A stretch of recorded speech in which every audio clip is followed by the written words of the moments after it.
Hi, everyone. Welcome back to another episode of Unhinged Fangirl. If I'm not mistaken, I think this is episode 20. Can you even believe? Can you even imagine? That's so crazy. Please like and subscribe the podcast on YouTube. If you're into, a video version, which I know I am personally. But let's really just get right into it because when I say I have a lot to talk about, I have a lot to talk about. And we gotta start. So I feel like a lot has happened this week personally for me.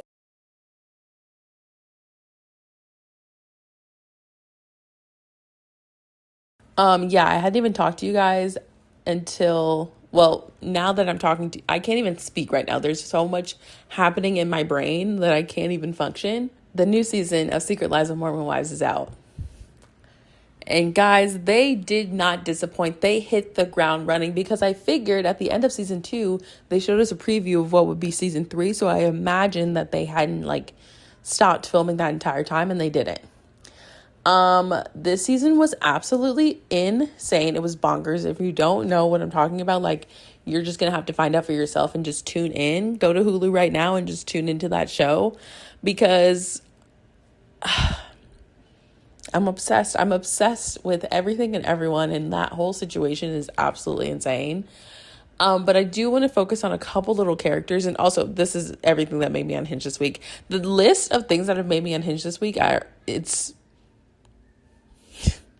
ridiculous. So I just need to talk about momtok as a whole. I loved this season because of everything that was happening. So at the end of season 2, we found out that Marciano confessed that him and Jesse had sex. What? Mind you, for preference, if you don't watch the show, all of these women are married. Well, minus Layla and Taylor. They're the only ones not married. But all of these women are moms, and they're all, for the most part, married or committed to someone, But again, like I said, I'm only focusing on a couple main characters, if you will. So at the end of the last season, Marciano, this guy from Vanderpump Villa, which is another reality show, he confessed that him and Jesse had sex, which was crazy. And I'm like, oh my God, he must be lying. There was a theory that my friend Maria told me that maybe maybe Demi told Marciano or paid Marciano to say that. And we really didn't get any clarification about that. I think he might have mentioned that Demi was you should say this, and that kind of coaching him on what to say. But I can't remember the nitty-gritty details as I'm speaking right now. But yeah, Jessie basically confessed to having an affair with her husband, Jordan, who... Actually, I'll get into that in a second. But yeah, we went through a long journey of her and Jordan being separated and her trying to work through that this season. And I think she went on a podcast a couple days ago, just confirmed that they are still together. So, that's great for them. But I didn't really have an opinion about Jesse's husband before because he wasn't really a prominent character. He did not speak. I feel not a lot, but I can't remember actually. I think the only man who would ever get a confessional in the show was Dakota. And everyone else really wasn't a part of the show. But this year, the men, they were talked about a lot more dad talk, which I'm dad talk, I'm not here for that. I didn't even know that existed because that's not on my FYP. But yeah, if I'm being honest, and I don't know if this is me just hating men in general or the state that I'm in right now, but when Jordan was talking, I did not feel any sympathy. I'm not saying that what Jesse did was right. I don't think that, you should have affairs with your partner. But I understand the type of validation that she was seeking because we got a little glimpse of Jordan and his behavior and the things that he says to Jesse when he's upset and the way that he speaks to her. It's kind of and even today she was on Vile Files, which I'm not going to get into that, but she did a podcast with Nick Vile And she like kind of went into depth about like how bad the not physical abuse, the emotional abuse that Jordan would do to her, like how bad it got. He was definitely calling her out of her name a couple times, and I'm like, ooh. Like, I don't know, for me personally, it would be very difficult for me to stay with a person that I know like treated me that way. So yeah, when he was like confessing and like not even confessing anything, when he was in the confessional just like talking about the situation and crying, I like didn't feel sympathy. Like I wasn't feeling it. And I'm a very empathetic person, and I'm just like, boo, like go away. Like go away. Go away. But hey, it was Jesse's decision to stay with him, and you know, if they're in a better place, I'm happy for them. I just hope that that cycle does not continue. So yeah, a lot of ups and downs with Jesse this season. The polygraph test was crazy. Like her reading the text messages between her and Marciano while Jordan's like right behind her, like crazy. But anyway, moving on to Whitney. Whitney, my favorite person in the world. And if you can't pick up on the sarcasm, like, this isn't for you. Whitney. So the season starts out with basically there's like a breakdown of who's on the cast right now and who's not. And so, you know, the women were like, yeah, Whitney, when it was time to like sign contracts, she wanted a scripted role she wanted a role in a scripted series. That's what she wanted. She did not deny that. But there were also allegations that she wanted like tickets to the Oscars, and they weren't going to give that to her, so she would not sign the contracts to be on the show. Then a couple episodes into the season, her manager tells her that there is an opportunity for one of the women on the show to audition for Dancing with the Stars. And suddenly, Whitney decides that she's going to come back. She's going to, you know, it was a strictly business relationship. She's not going to really be a friend to any of these women. Meanwhile, the women are getting closer now more than ever, in my opinion. And I'm like, they're really sharing like deep stuff, and they're all going through something. And I think obviously the whole like thing of mom talk is they want to be like a sisterhood. They want to be there for each other. And Whitney was like, no, I'm just here for business. Like, I'm going to audition for Dancing with the Stars, and I'm going to get it. And so that was the only reason that she came back on the show, was for herself. Right. And she later on admits that that was selfish. And like, you know, she does end off the season like trying to be better and being like, I can bring these people together. But y'all already know how I feel about Whitney. Listen, all I have to say is if Whitney has no more haters, then I'm dead. And that's where I'm going to leave it. That is exactly where I'm going to leave it. Because I can't talk about that woman anymore. I can't talk about it. Even though I will be talking about her later, but that's like, I can't talk about her in this context anymore. Next up, we have Demi. Demi really comes into the season exploding, like truly exploding. She also was not at the beginning. She was not filming for a long time in this season, but I think the only reason she came back was because she had to do press for the show. And so she had to be on camera. So I think that is why she was, you know, fostered kind of back into the group, but nobody really liked her except for Whitney. Oh, actually, let me go back to Whitney. Let me give her one last like lashing. It's no secret I don't like Whitney, but I also don't know how Whitney can be such quote unquote close friends with someone like Demi after you've seen what she is capable of doing to other people. Like, she was literally thick as thieves with Jesse, like they were sisters, and then she dogged her. She literally threw her to the ground and like sucker punched her. And Whitney's like, I'm gonna stick by Demi, and I'm gonna she's my friend. And I just don't know how you can be friends with someone who you saw do that. And the whole thing with Whitney, she loves to be like, well, they didn't do me dirty. Like, they didn't do anything necessarily to me. So, like, blah, blah, blah, blah, blah. I'm not going to judge, blah. Like, I think you should judge a little bit. I think you should judge a little bit how people have acted towards other women in the past.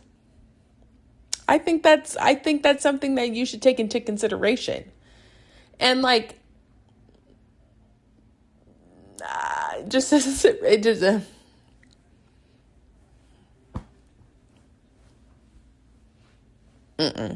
Anyway, back to Demi. Demi, like I said, she wasn't filming for a lot of it, but we did see her at an event with Layla, and she, I mean, exploded. She's like, I'm gonna go on live and tell everyone about Jesse, and like the executive producer had to get involved. She's like, no, you're not. Like, you cannot go. Like, she was about to break NDAs. Like,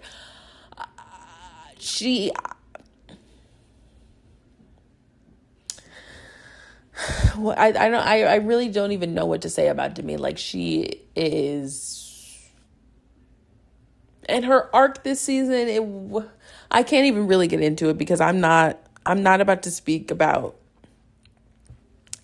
I just need you guys to watch the season so that, like, you'll know what I'm trying to say. But it just,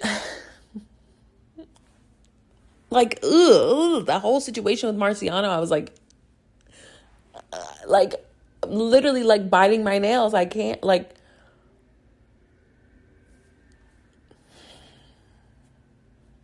all I gotta say is I'm so excited for the reunion because I know I know things have been happening between like the time they've been filming and the time of the reunion. Like, I just need to know.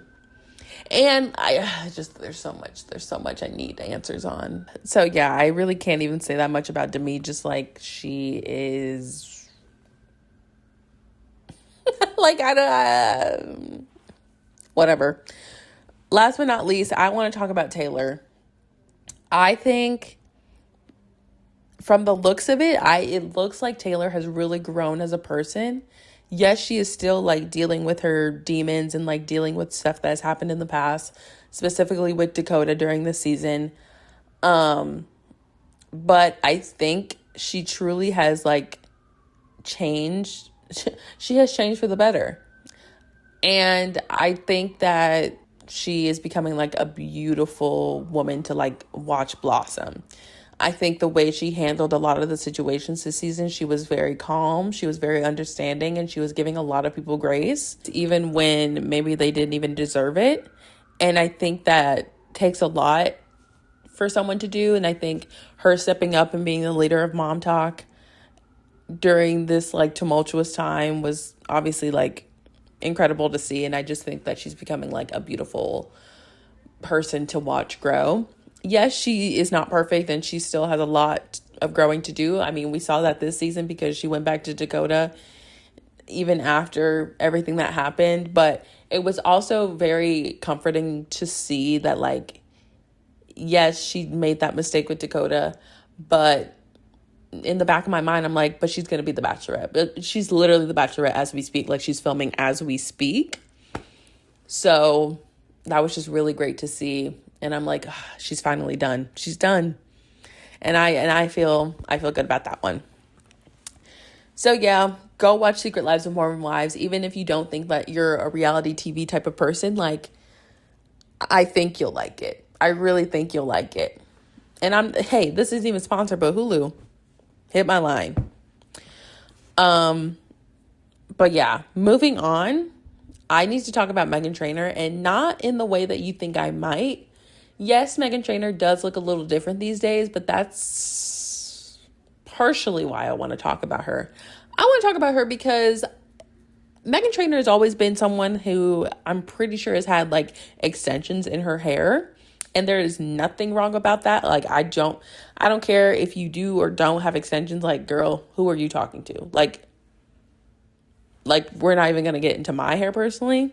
But there's something, I need everyone to like look up a picture of Meghan Trainor right now. Specifically, I'm thinking about Meghan Trainor in the State Farm commercial, but I'm also thinking about Meghan Trainor in whatever hairstyle she has with the bangs right now, because she's not only wearing extensions, the whatever wig that her team is putting her in, like, it needs to go away, because her head looks like, her physical head looks so small, and then with the wig it looks ginormous. I'm like, she is too small for the hair that they're giving her. And I don't know if this is like the look that she's going for this era, but I feel like we could do something better. Like, if we wanted like a space intergalactic look, we could do something different. Like, her head just looks huge and like round I don't even know how to describe it. It's just not working for me. And that's okay. But I'm going to need her team to kind of like figure it out, because I know she can look better, and she has looked better. So it's just, I'm genuinely just talking about the wig that she has on in these like promos for her new album. They've got to stop. They've got to stop. But hey, what do I know about hair? Okay.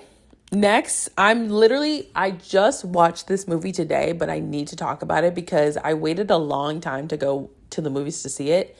A lot of times when I go to the movies, I try to go like right after work, because I don't want to like have to come back home, maybe sit for a little bit, run the risk of getting tired and then going back out to the movies. Like, I try to do it all in one go.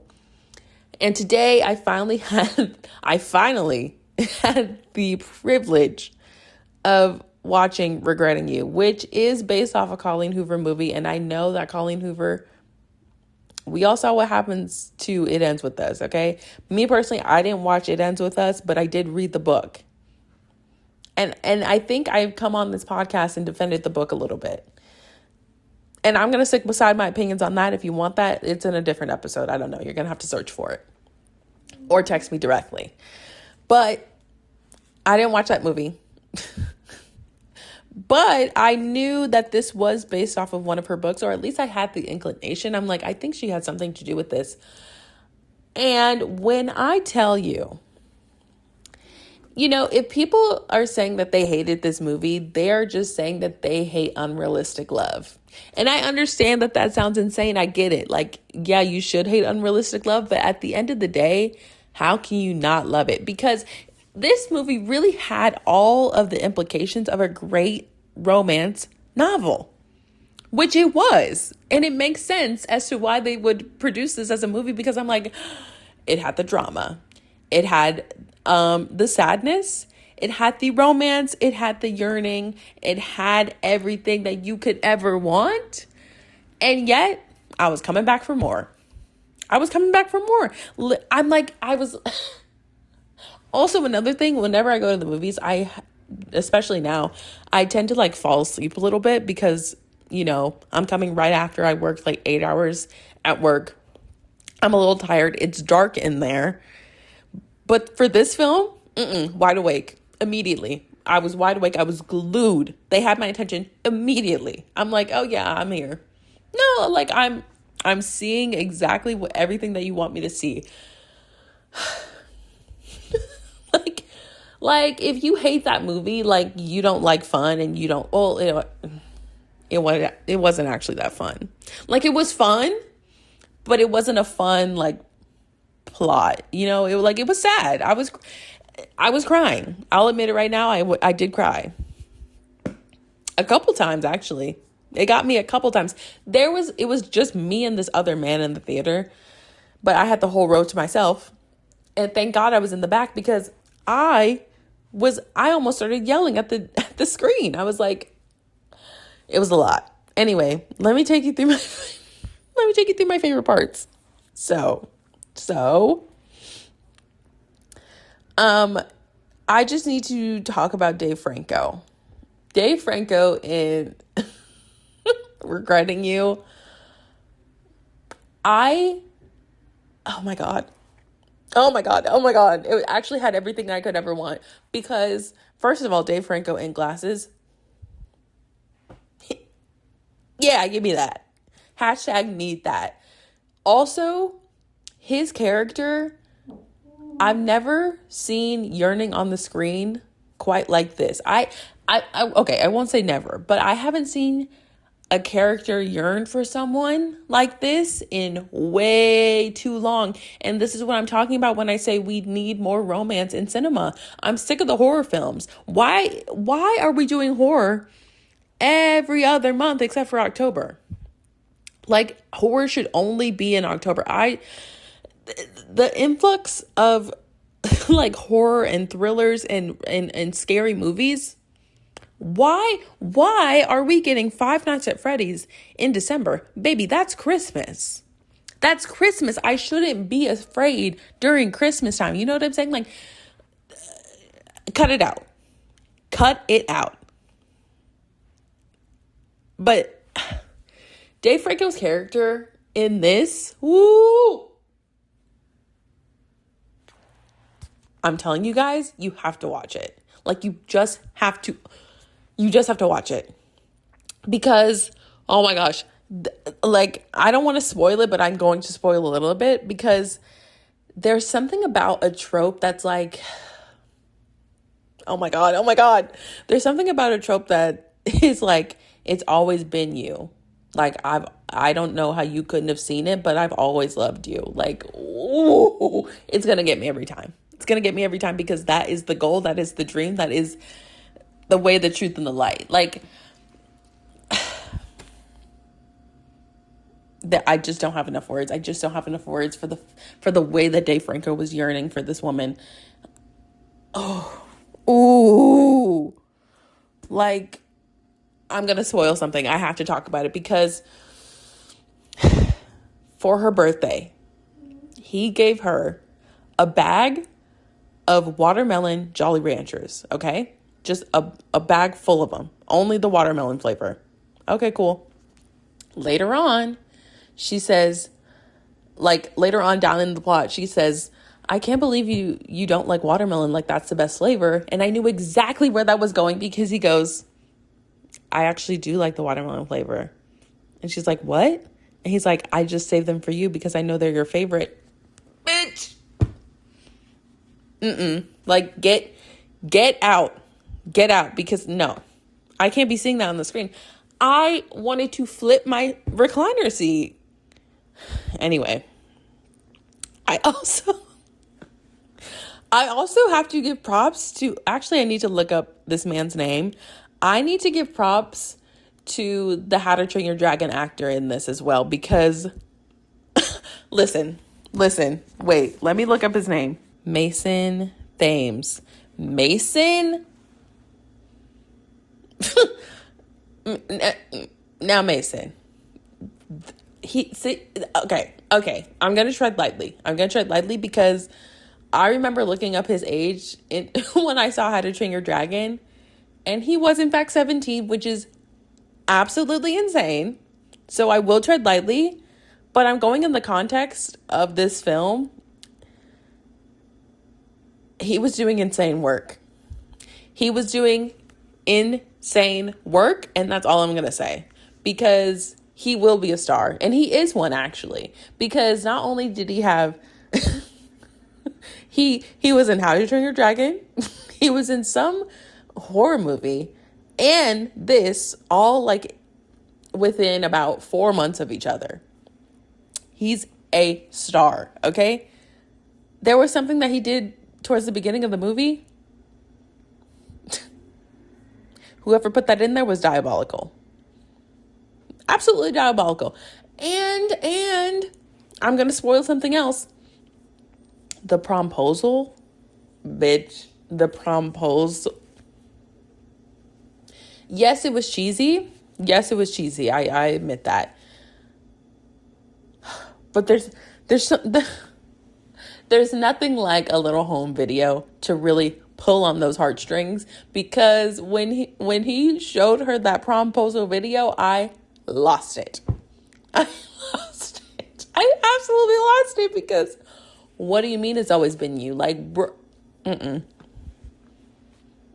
like, shut up. Also, I mentioned earlier that this was an adaptation of a Colleen Hoover book. I stayed for a little bit of the credits. Guess whose name I saw? Anna Todd. This was a Colleen Hoover Anna Todd collab. Now I know that last name may not have meant something to some of you, but let me tell you, for me and every other tween out there who was on Wattpad, Anna Todd is a legend. Anna Todd, she paved the way for so many people that you have no idea. You have no idea the woman that Anna Todd is today. Like, we put that woman on the map. We put that woman on the map. She was responsible for the after series on Wattpad. Oh, you don't know what the after series is? It was the most read fanfic on Wattpad. I think it still is to this day. Like, the numbers that Anna Todd was pulling, and her life changed forever. Like, seriously. So she was a producer on this film. I said, what? No wonder this was hitting out of the park. I know what I'm saying is crazy. Because if you saw the after movies, like, this is not comparable. Okay. This is not comparable. This was actually watchable. Okay. It had heart. It had romance. Like, it had elements that after was not really hitting. But, you know, this one really did it for me. This really did it for me. Go see Regretting You. Also, by the time I'm putting this out, like, it's out of the theater. So you're just going to have to wait for that thing on streaming. But I'm telling you, it's going to hit soon and you're going to watch it. Get together with your girlfriends, have a glass of wine, maybe a couple, and watch Regretting You. I'm serious. Like, it's a good watch. If you like romance, if you like love, if you love, there you can't go wrong. All right. More of what I'm unhinged about this week. Now this one,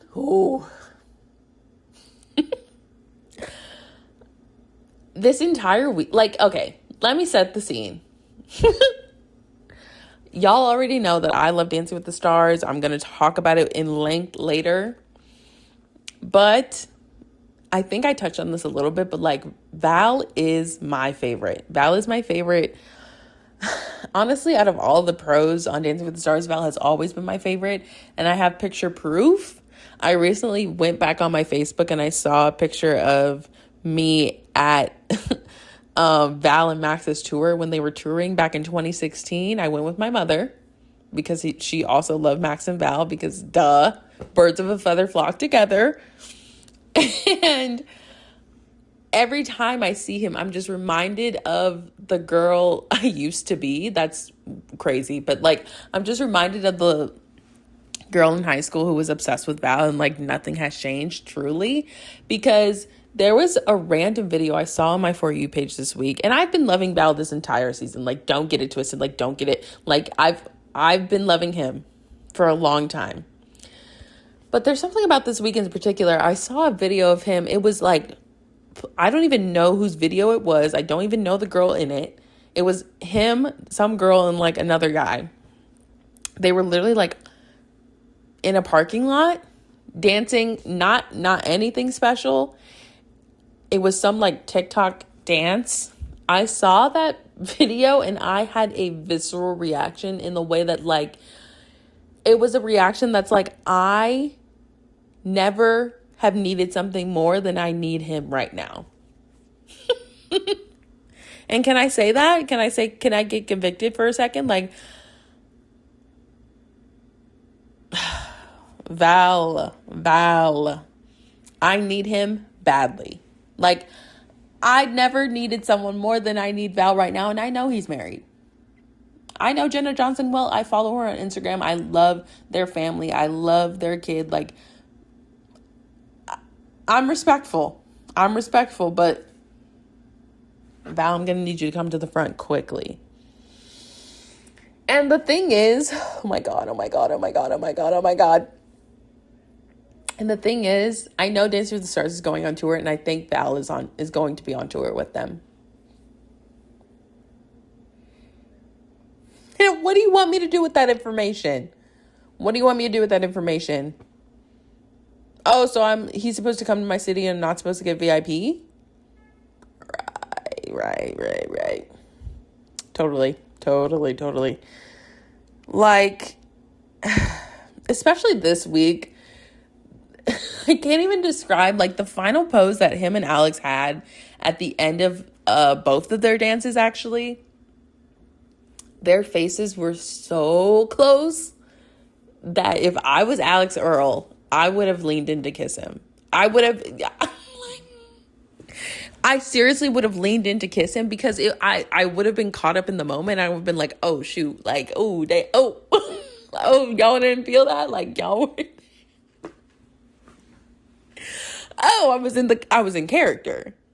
Oh, you're this close to my face and I'm not supposed to... Like, what? I would have gotten in trouble. I would have gotten in trouble immediately because what do you mean you're about a centimeter from my mouth? And I'm just supposed to smile at you? Like, bro. Like, sorry, I would have got caught up. Like, in that case, I would have just, like, asked for forgiveness and not for permission. Like, I'm sorry, Jenna. I'm sorry. I'm not a homeworker. I love you. But, like, you must understand that you have the baddest heifer on the floor. And I'm serious. Especially him with his hair right now. He has, like, his his longer curly hair. And it's at the perfect length, too. It's at the perfect length. Because Mark's hair is long. Okay, it's long and curly. But Val's hair, it's like just above shoulder curly. I just needed that moment of silence because I can't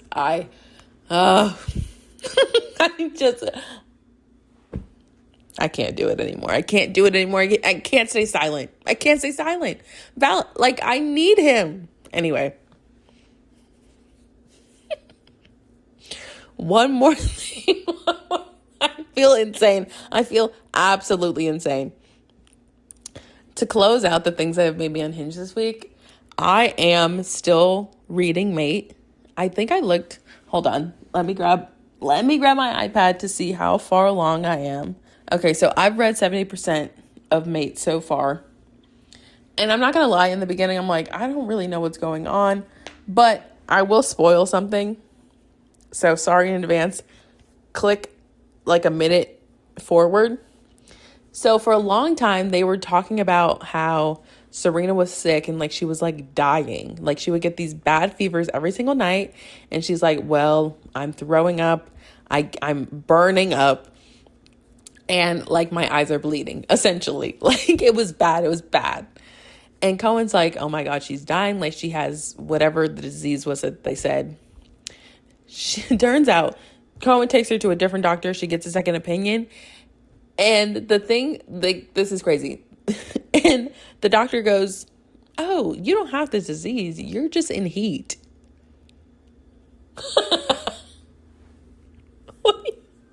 What do you mean? Mind you, I don't think I preference this. This book is about werewolves, okay? These are werewolves we're talking about. The doctor goes, you're just in heat, babe. Like, it's going to pass in like 5 days. And oh, so she's just ovulating. Allie Hazelwood is actually so insane because what do you mean that like the doctor thought she was dying? No, she just needs to have sex.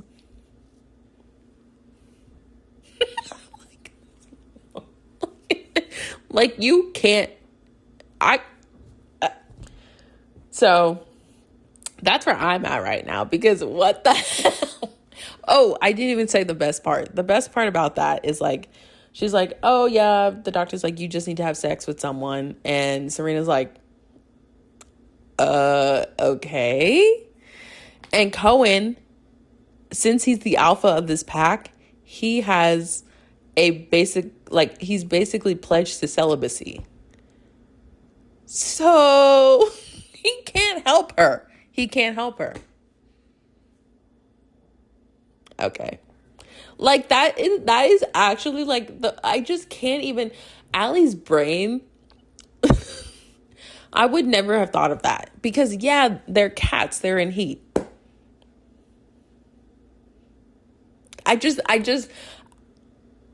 I don't have words for it, and I just think that's so like clever and funny. Like, take a step back. That's hilarious. But anyway, that's what they're going through right now. So I'll let y'all know when I finish that. But I'm having a great time.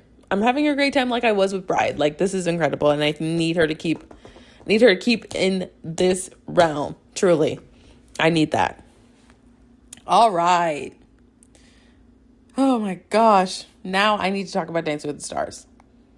Extensively, because as I'm filming this, next week is the finale, which, mind you, absolutely insane.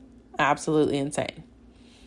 I know last week I wanted to talk about like things I was obsessed with as a child, but like that's simply not going to happen because of the fact that I have to talk about Dancing with the Stars. Anyway, so I need to talk about how I feel like ABC is not giving like a big variety like week to week in the sense that like I don't think everybody's getting every style of dance like they used to in the past. And I say this because as we're entering the finale, last week, Robert Irwin did his third jive. Okay.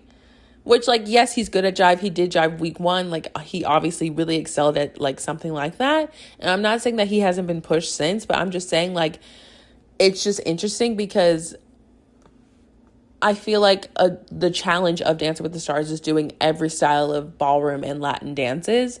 And then obviously, like I've talked about, the contemporary and the jazz of it all, like they should be doing every single thing. And like, there's no reason why Alex Earle should be doing her third Viennese waltz. Like, there's no reason for that when she hasn't done like a salsa, samba, like she hasn't done those kind of genres of dance. And I don't know who's in charge of that, but like they need to do a better job at making sure that everybody hits every style, because how else? Obviously, people are going to excel at a specific style. Like someone like Jordan, who is used to like high intensity, high like stamina dances, like she's obviously going to excel at something like that. Or something, like it's just, I don't think it's fair. And I was, because like I mentioned, I have been like out of the Dancing with the Stars realm for a long time. And Xochitl, when she danced the jive with Robert, she was like, yeah, I didn't dance the jive at all. What do you mean you won Dancing with the Stars a couple seasons ago and you didn't do one jive? You didn't do one? She had never done jive. There's no way that a winner of Dancing with the Stars should not be able to do every single style of dance. They should have done it at least once. We're doing weeks that we do 2 dances. If I'm saying like if someone's from the beginning to the end and they're in the finale, they should have hit all the marks. So I'm just not really understanding why people are not dancing certain dances. Like, are we doing favoritism? Are we catering towards people's needs? Like, what are we doing? And if there's not enough weeks for every single style, take out the contemporary, take out the jazz so that everybody can do everything. Like, we want all around winners. I want someone who's versed in everything. You know what I'm like? I feel like that makes the most sense.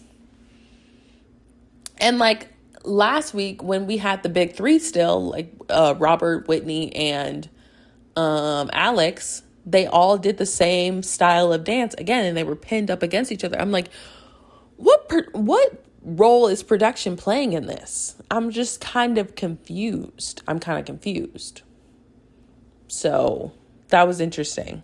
I just need to like voice that because I just don't understand why that's not happening. Anyway, let's lock into the most recent episode, which was Prince Night. I just need to come right off the bat. That opening number was so incredible. And I know the opening numbers are always so like well-rounded and amazing because, they have the pros, they have the troops, just one troop. And, it's everybody who's like a professional dancer, and I think that's awesome. But this Prince one specifically, I don't know if I don't know if I'm just biased, but like every single person of color in that cast had their own little shining solo moment. And I'm like, yes. Like, yes, every Black person should have been having a solo during Prince night because it's Prince. I'm like, yeah, whoever choreographed that, yeah, thank you. I noticed it and thank you, because they were getting down. They were getting down and dirty. And I'm like, yes, yes, yes, yes. So that was fun. And I think everybody should have their shining moment at some point during the opening numbers. But I'm like, that was like so fun to watch. And obviously like Prince's music is so catchy and fun. So I'm like, I was having a good night all night. But so during Prince night, obviously it was the semifinals. It's high stakes, high reward. And Carrie Ann, the entire night, was, judging. She was doing what she does best, and she judges. Well, maybe not best, but she was doing what she's supposed to do. Be critical of the dances, especially when it's, this high of stakes. Okay, girl, that's no problem. But I think the thing that was really interesting is like, we have been begging for the judges to just like give a critique all season, because I just feel like a lot of times all season they were like, you did so great, you did this, or I felt like they were being rushed and they weren't able to give like a nice critique, which is why when Kim came onto the show as a guest judge, like she had actual critiques to give, and we're like, whoa, this is crazy. Also with Cheryl Burke, she was giving like critiques that they could work on, but I feel like a lot of the times the judges would kind of like pass over the actual like critiques, or they would get nervous. Specifically Carrie Ann, I feel like she would kind of get nervous when judging, and because obviously it's in front of a live audience, and whenever she would say something critical to them, the audience would boo. And I'm like, okay, well, first of all, I don't think the audience should be booing, because like it's a dancing show, they're judging, like it's their job to judge. So the audience shouldn't be booing. But also, as Carrie Ann, who's been someone who's been there from the beginning, you need to have a little bit of a tougher skin when it comes to like having the audience have that feedback in your ear. Like, I'm not talking about online, because I know people online get crazy. They get absolutely buck wild, and not in a good way. But I'm saying for like, she shouldn't be scared to give a critique in the room just because people are going to boo at her. It's like, okay, girl, like we know people are going to boo hoo to them, but you still have to do your job. And I think that's what we've been screaming since the beginning of the season, because it felt like every week they were just like, Andy, it's so nice to have your presence on this ballroom floor. And it's like, you need to tell him that like he needs to move more, like something, like give him something, And we've been screaming about this for the past like 9 weeks. And now it was interesting just to see like Carrie Ann actually like be a judge. And it was a complete 180. And I'm like, where was this energy all along? Like all throughout the season. Now, were there points where she was a little crazy? Okay, I take that back. She wasn't being crazy, because I don't like calling women crazy. But she was being extra critical at some points. Yes. But some of her points were valid. And I will admit that. But there was like, I think, whose dance was it? I think it was Whitney. And she was like, there was a hop there. And it was like, it was getting really heated in the ballroom. And I'm like, ooh, I don't know. I don't know. So I think it was just hard to see Carrie Ann in that light when she hasn't been like this all season. And I think it was kind of hard to see that. But also, in that same vein, I think that Derek was kind of pandering towards the new audience, because there are a lot of new people watching Dancing with the Stars this season. And that's awesome. That's great. We're breaking records every single week with the voting. Like, we are just voting. Like, more people are tuning in. So there is a new audience, and like, if they're anything like the Love Island crew, like, they are vicious. They're vicious out there. So I definitely think that Derek wanted to kind of like pander towards the new audience. And even though he had like a couple critiques, like couple harsh critiques during the semifinals, he definitely was kind of being like, Carrie Ann, you're crazy. He literally called her crazy like twice. And he's like, are you serious? Blah, blah, blah. Like they were fighting a little bit back and forth towards the end of the round. And I didn't like that. I didn't like that because it's like, you're going to sit here and yell at me, but you saw the same thing as I did. You know what I mean? It's kind of like he wanted to be the person that's like, yes, I'm a little bit critical, but at least I'm nice. And like, I would never do what Carrie Ann did. Like, that was the energy that it felt like he was giving when he was kind of back and forth with Carrie Ann. And I didn't like that. And I love Derek, don't get me wrong. But it's also hard because she is the only woman up there. And I feel like the judges should have a united front, even if they don't agree with with each other's critiques. Like, they should have a united front in front of the audience, just so there's not an even deeper divide from the comments online. If that makes any sense. Like, I just feel like we need to support each other, because I know not me, I don't know personally, but I hear the cyberbullying gets crazy. Like, people get death threats because they said, like, your foot came off the ground. Like, it gets crazy. So that was another thing that I was kind of like, Derek, like, why did you do that? Why'd you do that? That wasn't fun. That wasn't nice. But anyway, the judges decide. I love Elaine and Alan. You already know that I am an Elaine. Hello? Is that their ship name? I am an Elaine shipper. Not even shipper. What am I saying? I'm an Elaine stan. That's what I'm trying to say. Because Alan is dating Emma. I'm not shipping them together. But I do think that their partnership is just so refreshing and nice to see. And it just feels so pure. Like, you can really tell that Alan, like, truly cares for Elaine. And I know I'm being Paris right now, but like, let me have this. You can tell that they truly care about each other, and like, Alan just wants Elaine to succeed and vice versa, and they want to do their best every single week. And I know every couple is like this. Okay, I can say this about every single couple, but I don't know, there's something really special about that partnership with Alan that, I mean, they've been through the whole season together. I'm so excited that they are in the finale. Like, I truly do love them, and I love the way that Elaine has like her stage presence whenever she is on the floor. Like, it's something, like, there's something so pure. And like, Alan was getting choked up during the semifinals. I'm like I'm gonna cry. Like, enough. I'm just so happy for them, and I want them to shine. And that I think it was their Paso Doble.